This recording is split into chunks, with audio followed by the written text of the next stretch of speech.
Saudações, meus queridos! O tema do canal Visível de hoje é Vida e Morte. Quem decide? O tema é extremamente complexo devido à nossa cultura sobre o luto e a concepção religiosa. Sendo direto e objetivo, vamos falar precisamente da eutanásia e do suicídio assistido. Mas antes eu quero fazer uma provocação, trazendo mais uma vez a densidade do livro A Mente Moralista, de Jonathan Haidt. Jonathan ele traz em seu livro a teoria dos fundamentos morais, que aponta que as pessoas têm instituições morais universais, mas elas priorizam diferentes fundamentos em suas decisões morais. A gente tem a tendência a racionalizar nossas instituições morais após o fato, ao invés de tomar decisões baseadas em uma análise racional objetiva. A discussão sobre o direito de morrer envolve questões éticas, legais e filosóficas profundas, e a nossa Constituição Federal defende o direito à vida. Mas qual é a hermenêutica jurídica? Defender a nossa vida para garantir a nossa dignidade, defender quando que podemos morrer, defender o sofrimento não importa o que ele custe. Então, essas são algumas perguntas que a gente deve usar como métrica para entender o que a nossa Constituição quer dizer com a defesa da vida. Aqueles que defendem a eutanásia ou o suicídio assistido é com a percepção de que defender a vida está relacionado com a autodeterminação e a dignidade do indivíduo. Está no prélio que levar uma vida onde o sofrimento lhe esgota, toda e qualquer dignidade vira uma penalidade desumana. E temos que seja contrário aos institutos.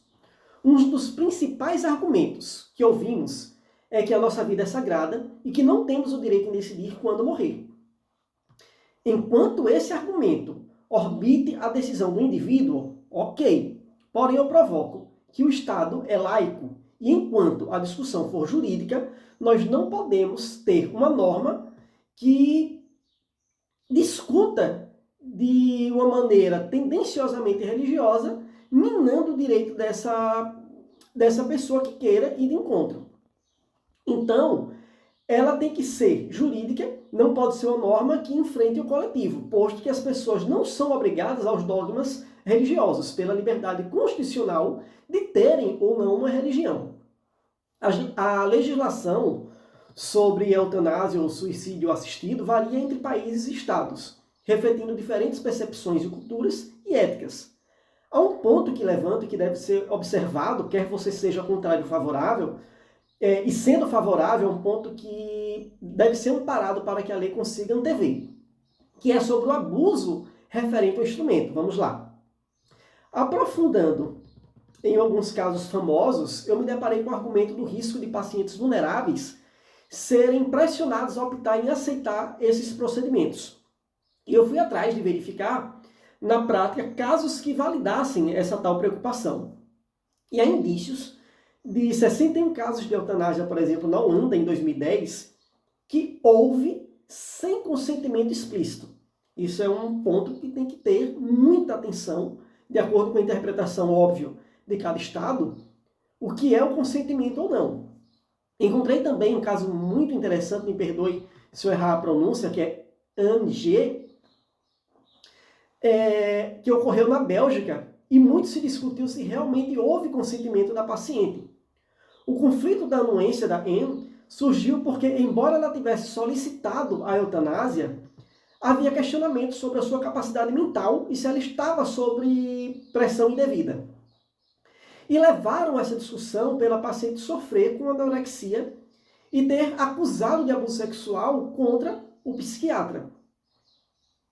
Então, muitos falavam que a fragilidade de seu consentimento advinha de que ela tinha anorexia e que a anorexia pode afetar a percepção da realidade e que o trauma do abuso pode ter impactado na decisão. A capacidade de decidir sobre a eutanásia não pode ser questionada apenas porque a paciente está sofrendo de uma doença grave ou está em um estado de dor ou sofrimento intenso. Essa é a minha opinião e observe.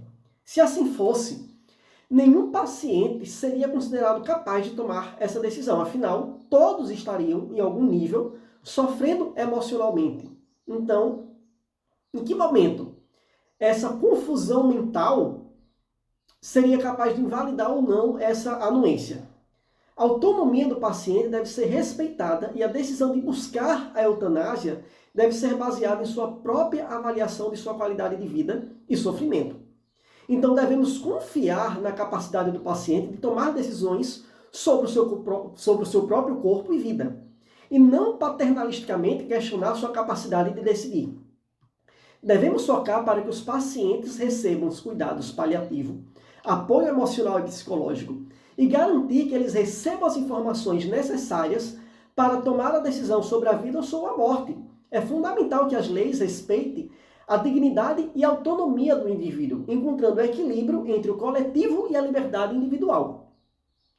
Então, meus queridos, se vocês gostaram do vídeo, por favor, curtam, comentem e compartilhem. Um forte abraço.